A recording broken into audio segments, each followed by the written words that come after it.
and I would like to welcome all of you to the 32nd of the series of Zoom lectures sponsored by my congregation, KINS.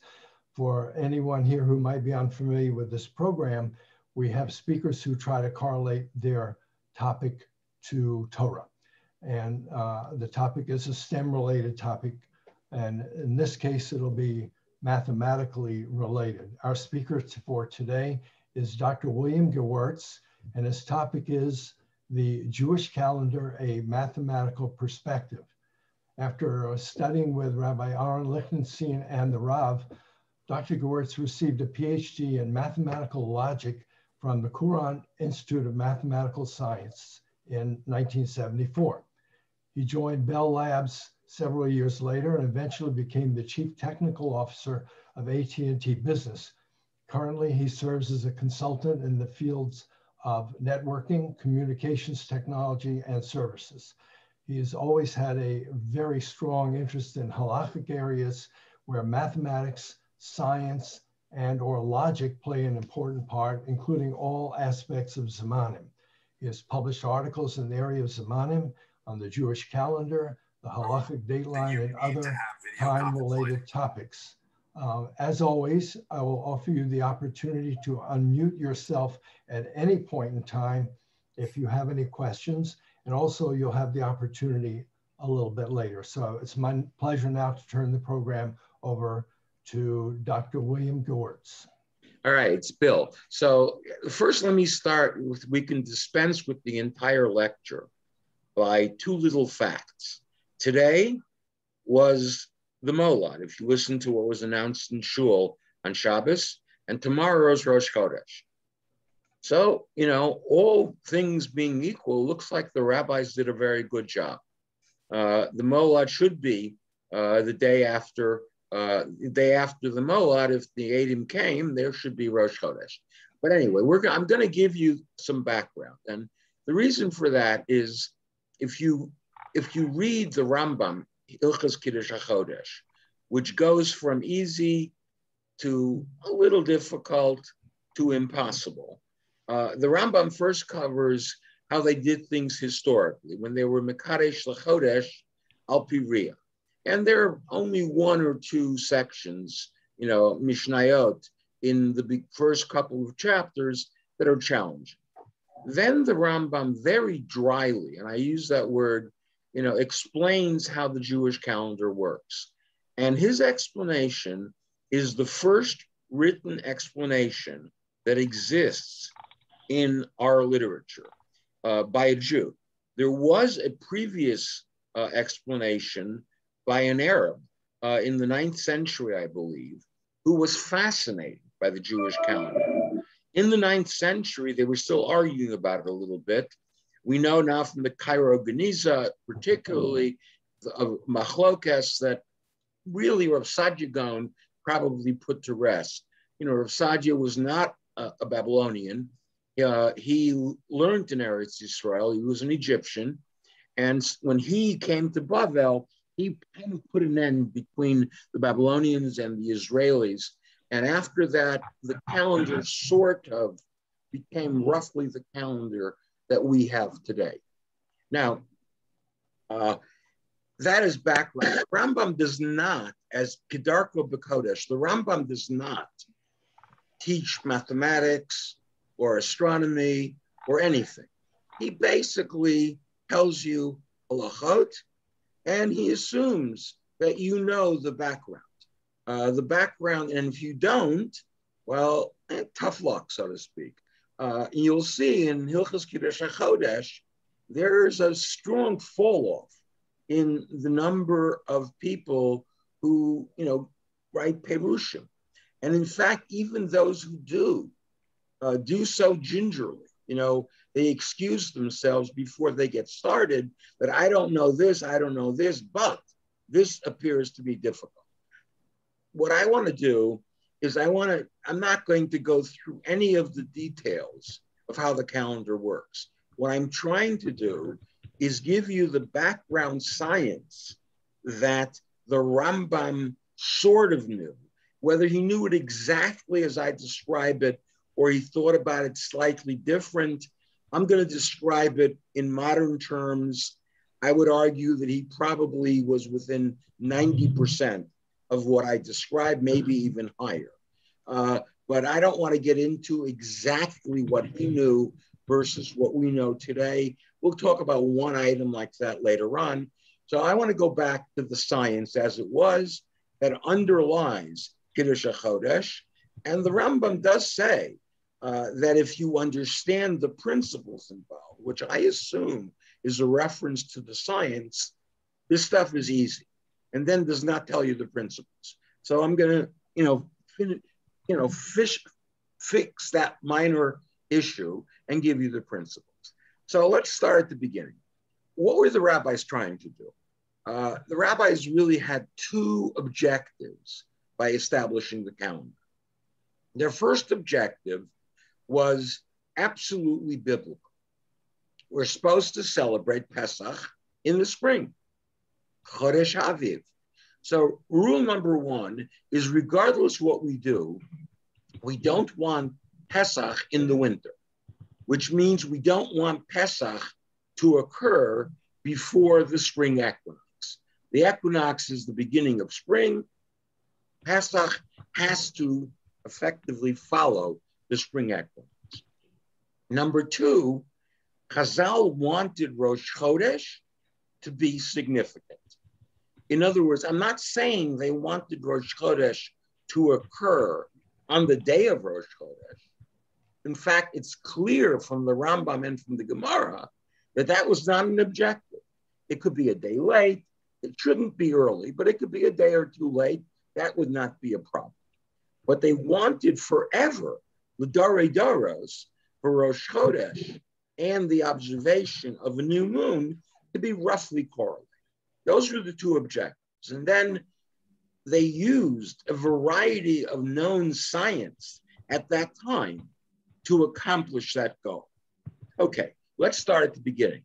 The first objective, as we said, was for Pesach to occur at the right time. The rabbis knew of something from a Greek astronomer / mathematician by the name of Meitan. Meitan lived roughly in the times of Ezra HaSofer, so we're talking, 5th century before the Common Era. And what Meitan figured out was that 235 lunar months equals 19 solar years. Now, realize that he thought that was what we call today an equation, mamish equal. If you add up 235 lunar months, you're going to get exactly 19 solar years. And by the way, the rabbis thought that as well. It's likely that the Rambam thought that as well.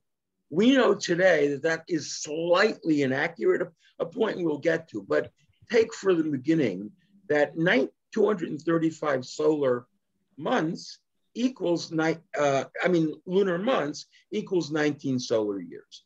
So now let's do some quick math. You trust my numbers, they're correct. In 19 solar years, if each year had 12 months, you would have 19 times 12, which, trust me, is 228.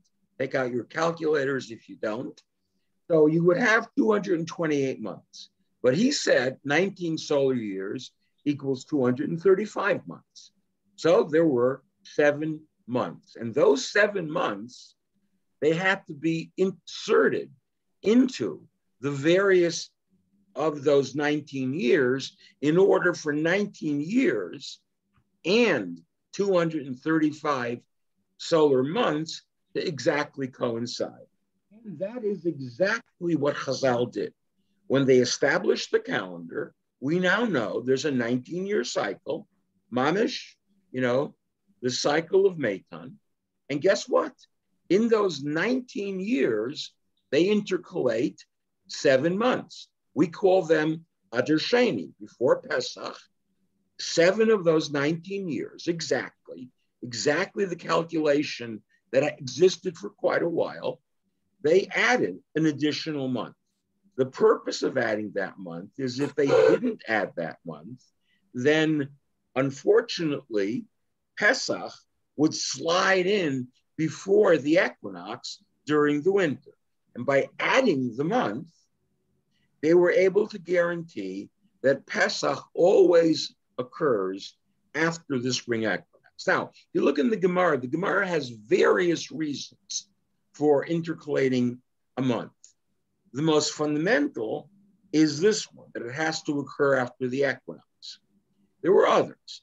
There has to be sufficient crop.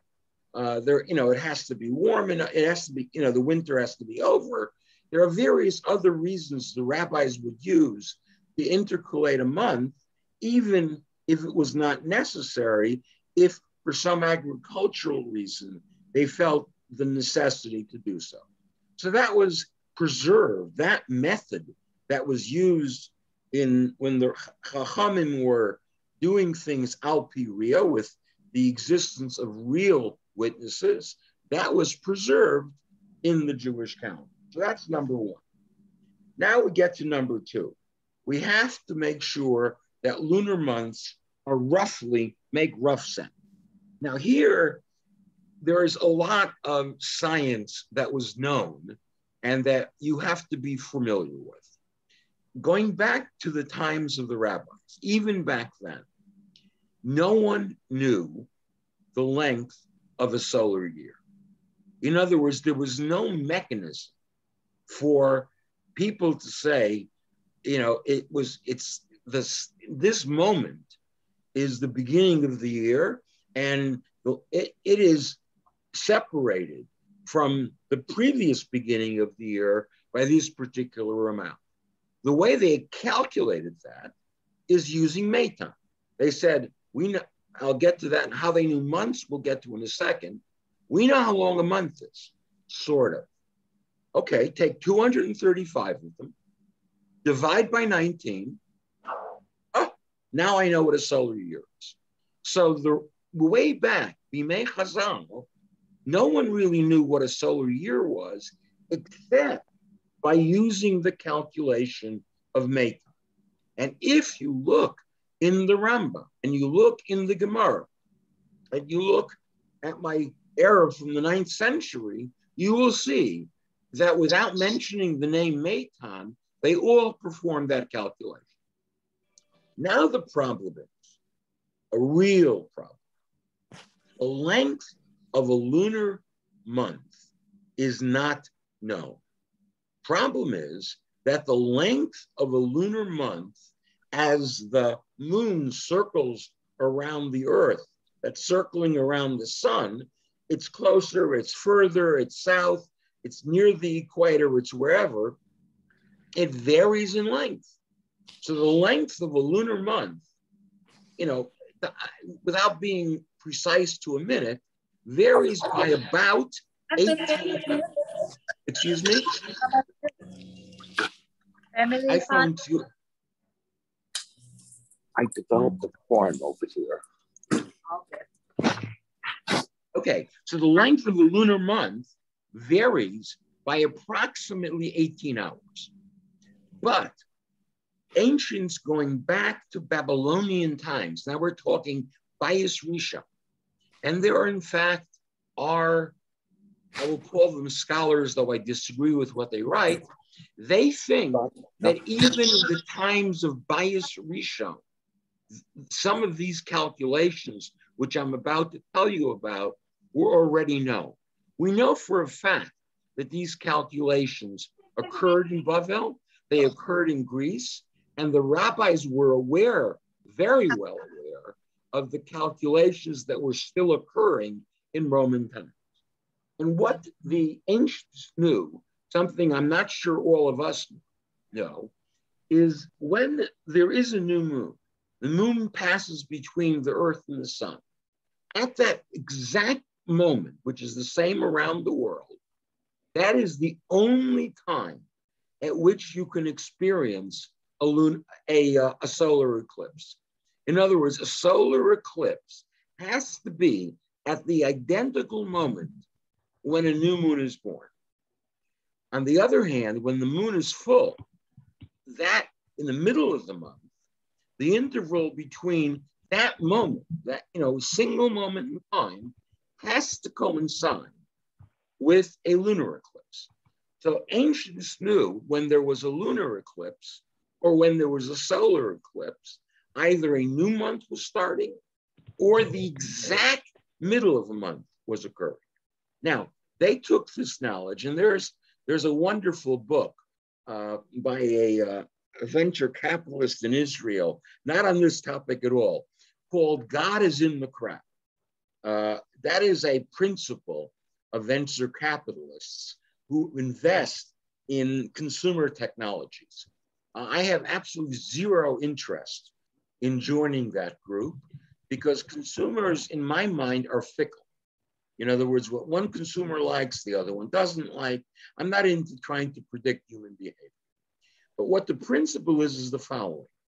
If you ask lots and lots of people, including Mishigoyim, and people who don't have Seichel Yasher, and you basically sample the world, and you take the average, you're going to get a very good result.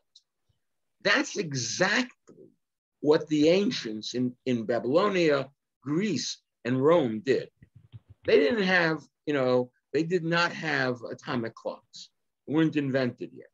But they had all sorts of clocks, and they had all sorts of people, and they were fascinated in finding out the amount of months between lunar eclipses. And they knew that those were exactly, in other words, they didn't have to be that precise. If they measured a lunar eclipse at this time, and they knew another lunar eclipse occurred, 12 years earlier at this time, they would know that in between those periods was exactly some period, some number of months. So based on that, they would divide by what they thought that number was and come up with what was called the average lunation. Not when the moon actually, can't know that. That varies from month to month. But over a long average of, say, 150 months, 200 months, whatever number they used, they came up with the average. So you must have had, by Roman times, you had dozens, hundreds of such numbers that were floating around. Now take all those numbers and average them. Suddenly, as the book predicts, out of all this not so good mathematics and not so accurate measurement, you get a very good number.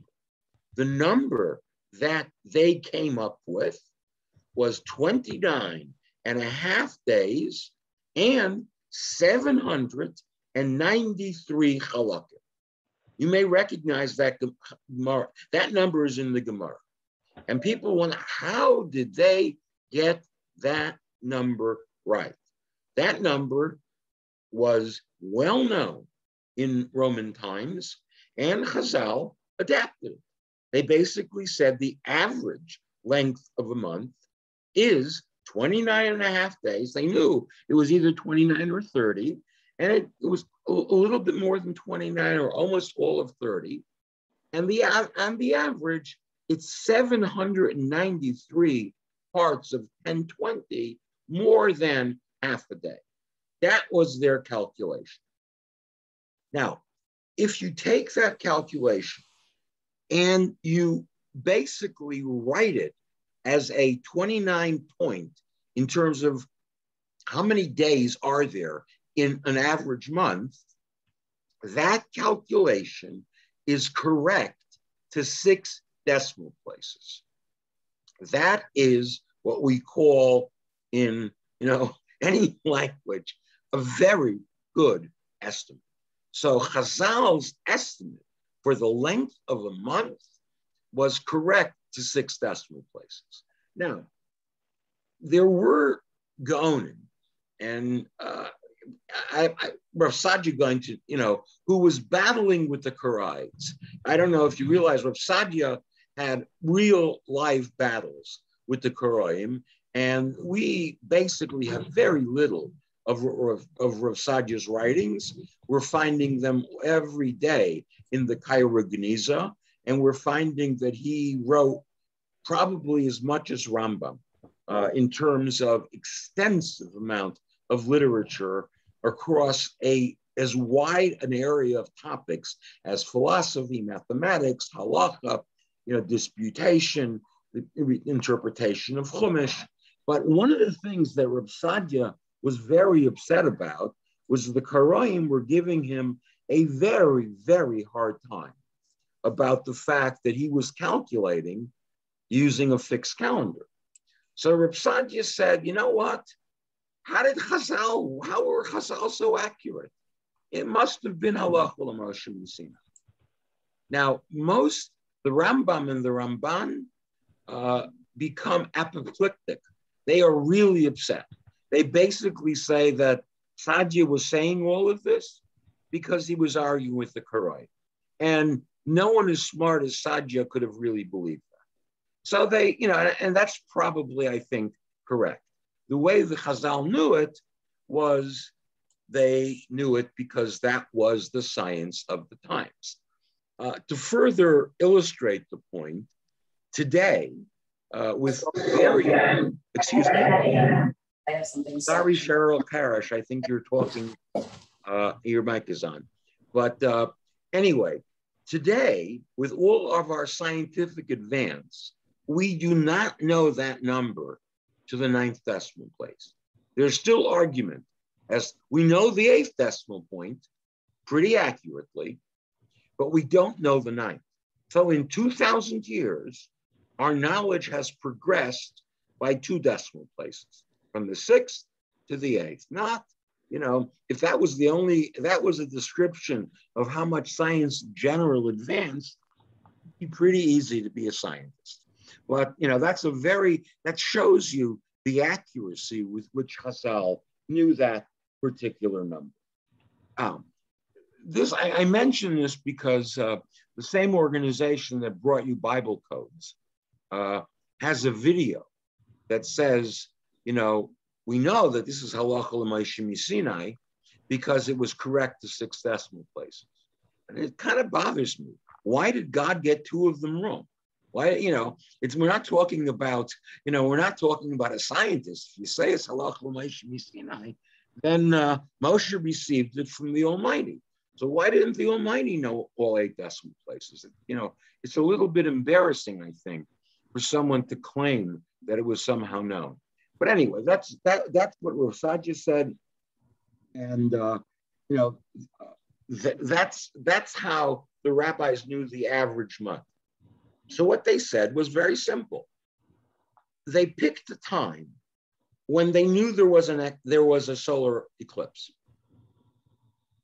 They said, that's going to be month 0. The Gemara describes this differently, but we're not going to go into all the sugyos. Now we're going to add the average molad. So if molad A started at time X, we're going to add 29 and 793 divided by 1080 halakim, and that's the next molad.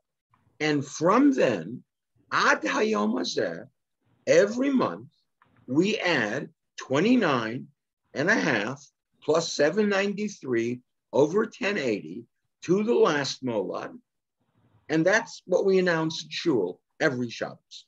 Now, when they announce it in Shul, they, for some reason, they decided to announce it in Yiddish. But be careful with what they say. The molad occurs everywhere around the world at the same time. So don't get confused, as many Rabbanim do, that the molad is in Eretz Yisrael. The molad is described at the time it occurs in Eretz Yisrael. But that time, translate to our time zone, is exactly translated when the molad actually occurs. Okay. So that's basically the molad, and that's how the molad was established. And again, accuracy to within 6 decimal places, I'll tell you, we'll estimate how good that is, and the answer is very good. Now, a couple of additional facts. And the additional facts are almost what's described in the Gemara. Again, I'm compromising between current knowledge, the Rambam and the Gemara, and I'm biased in the direction of current accuracy. But all of this, to one extent or another, were known in the times of Chazal. Number one, they knew they're dealing with an average. And they knew that the real number differs by 18 hours in either direction. So, 18 hours in total, 9 hours in either direction.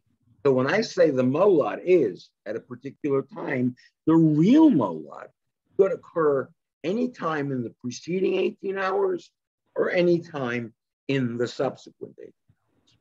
Number two, when the molad occurs, the moon is not visible for approximately 60 hours on the average.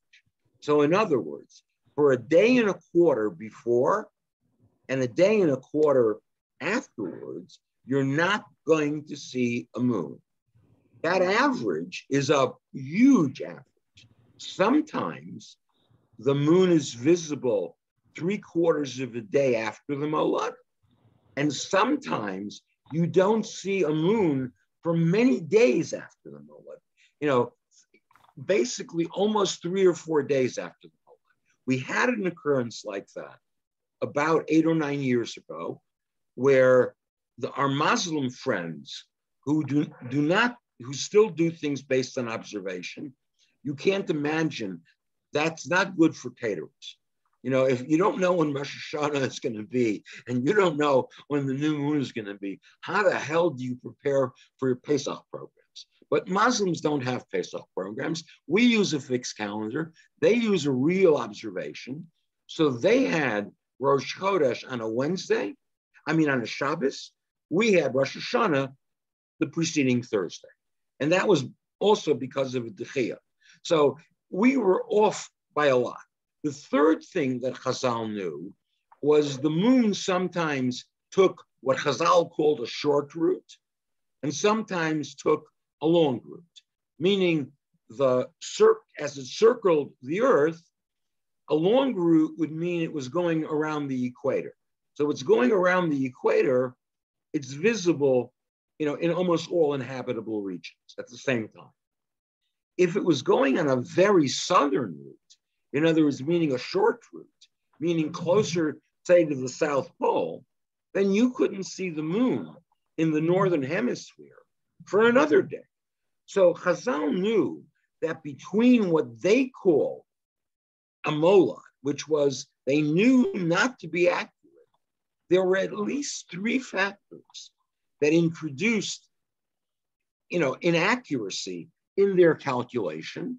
And a result of that inaccuracy, they knew that the real molad, often, they didn't know when it was, and they really didn't know when after the molad, a new moon would actually have been visible. Now, this is what makes it possible that what we are doing, despite some inaccuracies, which I'm going to talk about, may correspond better to what Chazal did when they did things al pi riyah, because when they did things al pi riyah, the Edom had to come, and they didn't come as a scientist. They came and they said, I saw something. And sometimes seeing something, as opposed to when the real moon was born, could have been a period of 2 or 3 days. So the Rosh Chodesh that we calculate today could conceivably be earlier than the Rosh Chodesh that was calculated previously, because we are calculating based on the molad. Now, let me let you in on a couple of secrets. The rabbis wanted to establish a calendar, and they didn't want to make it so complicated that no one would be able to follow it. So they used Meitan. They knew that there were better ways than Meitan in setting things up, but they didn't want a 350-year cycle. Very few of us can deal with a 19-year cycle, so they used the 19-year cycle. They also did not want the number of days in a year to move all over the place. They wanted 6 days if they're 12 months. I'm sorry, 3 days if they're 12 months, 3 days if there are 13 months. Because of all of these constraints and a variety of other constraints, they basically did the following. They said there's really one day that's absolutely paramount for us, and that turns out to be the day of Yom Kippur. We don't want Yom Kippur the day before Shabbos or the day after Shabbos. The other day, back in Second Temple times, there was people called the Tzedukim who had a different calendar. The Tzeduki calendar was a thing for discussion on a different day. According to the Tzedukim, Shavuos is not next week, it's in 3 weeks, on the 15th of Sivan, like all good Jewish holidays, occur on the 15th of the month. In the Tzeduki calendar, Shavuos also occurs always on the 15th of the month. But the Tzedukim were opposed to a variety of rabbinic practices. The most important, Hoshana Rabbah, the water, the water libations, that was, you can't do that. So if it turned out that Yom Kippur was either Friday or Sunday, or if Hoshana Rabbah turned out on a Shabbos, the rabbis, when they established the fixed calendar, thinking it may run after the next Beis Hamikdash, they did not want what they call lo adu rosh. Rosh Hashanah cannot be on the first day, because if Rosh Hashanah is on the first day, then the 15th, if Rosh Hashanah, is on the first day, then Hoshana Rabbah will be on Shabbos.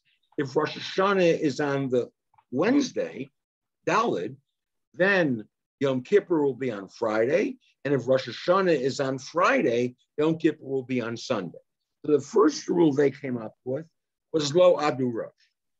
The second rule is the most contentious. I won't even begin to explain its significance. But they said that if the Molad, and we're not talking the real Molad, they didn't know when the real Molad was, the average Molad happens after 12 noon, we push off Rosh Hashanah an extra day. So if the average Molad occurs right now, it's after 12 noon in Yerushalayim, then Rosh Hashanah is not tomorrow, it's Thursday. And again, this could cause a cascading of problems. Rosh Hashanah could be, the Molad could be at 12:02 on Monday, okay? We push off Tuesday to Wednesday. Oh, we can't have Rosh Hashanah on Wednesday, we push Wednesday to Thursday. So the actual day of Rosh Hashanah could be moved as much as 2 days. Then there are two extremely complex reasons for pushing off Rosh Hashanah, which we won't go into. They had to do with making sure that every year was of a normal length. Now, once Rosh Hashanah was known, the rest of the months have nothing to do with the Molad. If Rosh Hashanah is 30, Tishrei is 30 days, the next month is 29, the month after that is 30, and so on, with the exception of a very complex set of rules on Kislev and Mar Cheshvan. So it turns out that what the Gabbai does in Shul is mamish, Ipcha Mistafra. The 1 month where we don't describe the Molad is Tishrei. That's the only Molad that counts. No other Molad counted. Every other month, the rabbinic calendar counts from Tishrei and establishes the next month, the next month, the next month, with complex rules around Kislev and Mar Cheshvan. Turns out that what we call the Molad isn't really, what we announce in Shul is the average Molad, which has zero to do in our calendar with when we actually establish Rosh Chodesh. Now, very quickly, and before we ask for questions, how good is this calculation? In other words, in reality. Okay, so here I'll tell you a little bit of hashgacha pratis. I've written this, in quote unquote scholarly journals, and they have not whited it out. Occasionally, things happen around halacha that, are just lucky. And, Chazal referred to that as hashgacha. Hashgacha made sure that even when we make a mistake, it turns out not to be such a bad thing. So, the classic example is in Psak.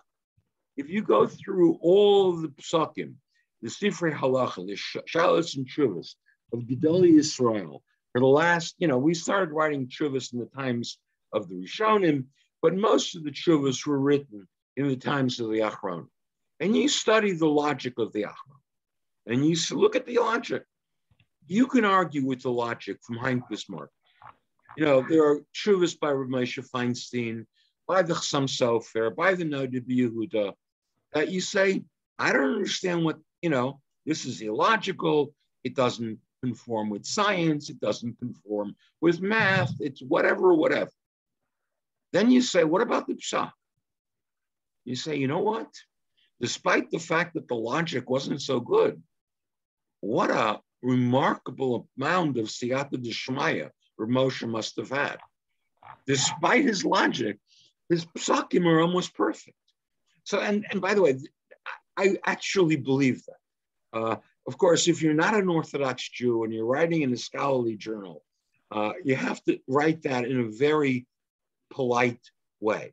The way you can explain it in non-religious terms is poskim like Reb Moshe or the Chassam Sofer or the Vilner Gaon absorb all of our literature. In other words, Reb Moshe knew, every major Achron and every major, Sefer Shalos and Shuvas, as did the Noda B'Yehuda, as did the Chassam Sofer, as did Shlomo Zalman Auerbach, as did for sure, the chief rabbi of Israel, the former chief rabbi of Israel, whatever. They knew everything. So when they came up with the Psak, it wasn't just the logic. It was their absorbing of all there was to absorb. When it comes to the calendar, the errors that were made, I'm going to tell you what they are now, they all worked in the same direction. But first, let's deal with the minor.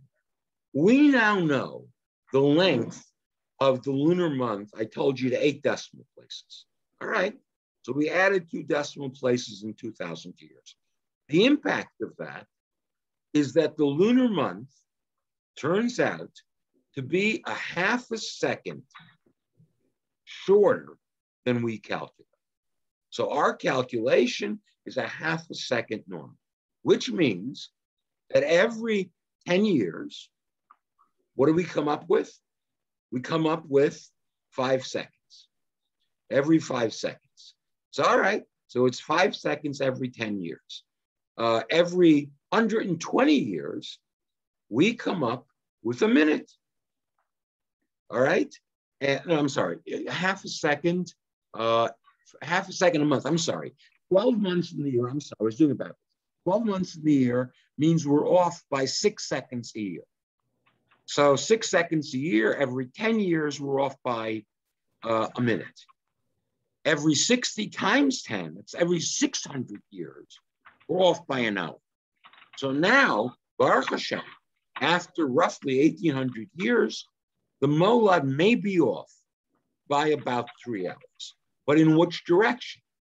It's pushing Rosh Chodesh later, not early. That's not a problem.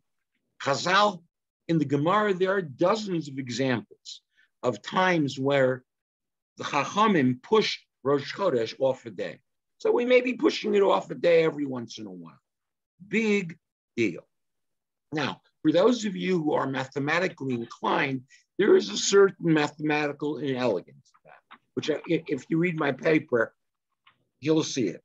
If, a Bezdin ever came back together, with all Chachmei Yisrael agreeing, it's as likely to happen as me becoming 12 again. But, if that were to happen, then they can fix this. This is not a big deal to fix. They can, reset the mola. They can add a couple of decimals. That's loy mayo v'loy morid, as they say.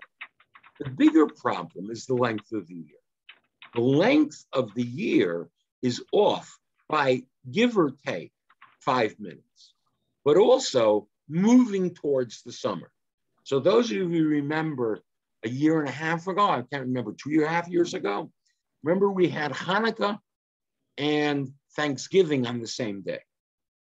That will never happen again for the next 72,000 years. I guarantee it, because Hanukkah is moving further into the winter. And until Hanukkah goes all around, and we have Hanukkah, God forbid, Christmas in July, and then comes back to November, will it ever meet up again with Thanksgiving? Pesach is moving very, very slowly. Again, about 5 minutes a year. Now, remember, before we were talking about in 1 year, it was moving around 6 seconds. Now it's moving 60 times as fast. So every 240 years, give or take, it seems Pesach is moving forward. Now, is this a problem? Who cares? The Torah never told us that Pesach starts at the earliest possible time. Now, the Christians got upset about this. When the Christians figured out what was going on, they no longer used our calendar to describe when Easter is going to be. So Bisman Hazeh, the Christians became firmer than us, and now they declare Easter based on the actual equinox. We occasionally, they will have occasionally have Easter be earlier than Pesach, and that's because of this discrepancy. Well, all right, fine. So, next time your Christian friends have Easter before Pesach, give them a yashikoyach and a piece of matzah and tell them to be happy. But in terms of halacha, that is an example of loy mayo v'loy morid.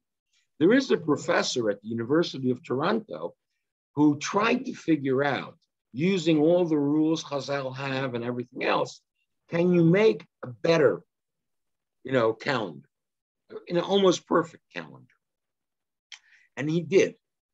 Unfortunately, it had a cycle not of 19 years.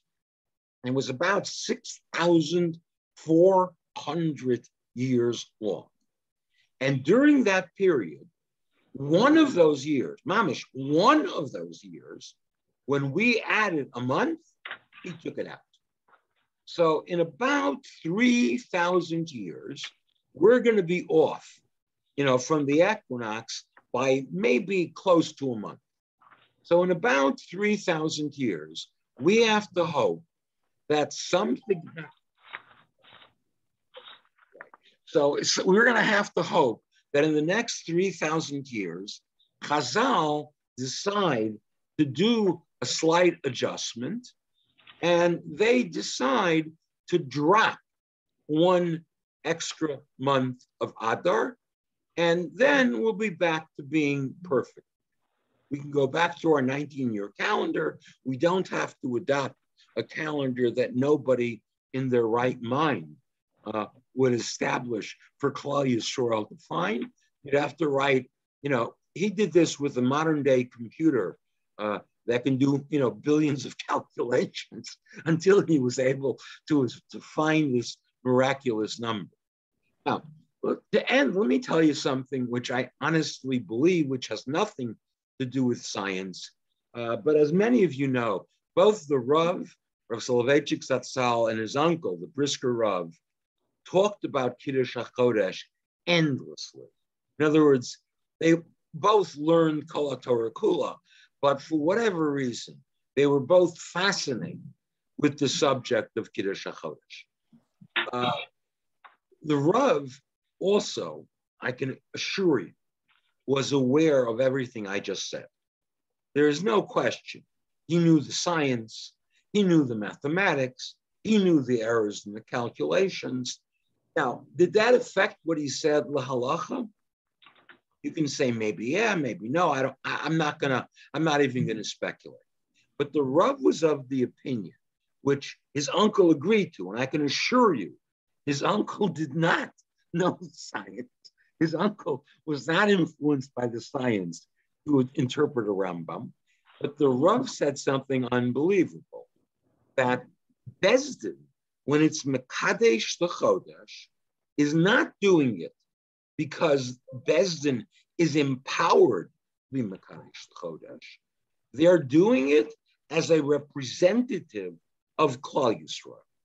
In other words, when you go through the entire methodology of the Rav and his uncle around Maaseh Bezdin and Kid, there are three. Bezdin sometimes acts like the judge. Sometimes it legislates. For example, if you establish a calendar, you're legislating. You're making new rules.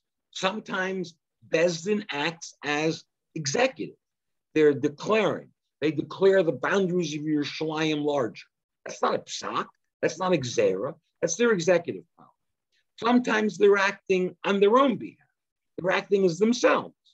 And sometimes they're acting as the representatives of Klal Yisrael. So the Rav was insistent that Bezdin, the establishment of the calendar, was Bezdin as a legislative body, acting on behalf of all of Klal Yisrael.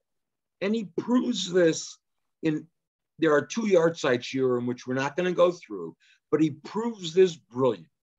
The most amazing proof that he has is a Gemara where I think Rabbi Yeshua ben Levi arrives in Bavel and they're fasting on the wrong day, Yom Kippur. And basically he says, all right, they kept Yom Kippur the wrong day. They're all the Jews in Bavel. They have the right to do what they want, and doesn't correct them. And he saw them, he's going to keep the next day because he was coming from Eretz Yisrael. So again, Rosh Hashanah was rarely mu'ubar. The Gemara in Beah tells us that once in the entire period of Vayesheni, where they ma'aber the Chodesh, they push Rosh Hashanah off for a different day.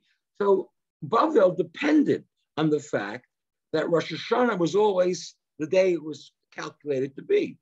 Once they were off, and that year Rabbi Yeshua ben Levi arrives, and they all fasted a day early, and he let them fast. So the Rav, said, it's like you would expect if people fasted on the wrong day, but he said this is an example of the fact that the day that we keep, what we do as Klal Yisrael, that's what paskins halacha, not Bezdin. So he says if Bezdin establishes a calendar and guns Klal Yisrael, mamish, including reform, including conservative, not including the Karaim. The Karaim have their own calendar. I apologize. For the 6,000 Karaim that are left in the world, what I just said was not true. But Reform Jews, conservative Jews, Orthodox Jews, Haredim, no matter who you talk to, Baruch Hashem, we're all going to celebrate Shavuos next Monday. So that is what's Koveya next Monday as Shavuos. And the Rav says this, the Brisker Rav said this. So this to me makes me feel, all right, there's an error. It should be this, it should be that. None of this matters because that's what Klal Yisrael has accepted. And once we accept something, that is the halacha. Okay, I'm going to stop. And any questions? I'd love to hear questions. Any questions from anyone? Questions or comments? If not, then if you will permit me to share my screen with you very briefly. First of all, thank you very much for a fascinating presentation. And share screen, share.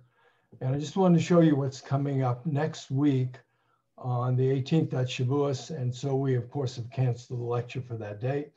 The following week, our son Howard Karish is going to speak on the Holy Ark and the Luchos by the numbers. And Yeah, and in the Gemara we've been studying recently in Daf Yomi, there are lots and lots of numbers associated to the sizes of almost everything. So it's tough presentation, it really is, but he's going to give it a shot. And then on June the 1st, Rabbi Aaron Kraft, he is the Rosh Chabura of the YU Kollel, is going to be speaking on halacha and genetics. That is not his official title, but the unofficial one. And he's going to give me a little bit snazzier title sometime over the next week so we can advertise it in time. So I would like to thank all of you who have participated today. Thank you for joining us. Again, to Dr. Gewirtz, thank you very much. We appreciated having you. Anyone, and one last moment, anyone have any questions? If not, then I'm looking forward to seeing, hopefully, let me get rid of screen share. I'm looking forward to seeing hopefully all of you in a couple of weeks. And until then, Chag Sameach for Shavuos, and have a wonderful day. Yeah, thanks, Billy. Thank you all. Bye-bye. Bye.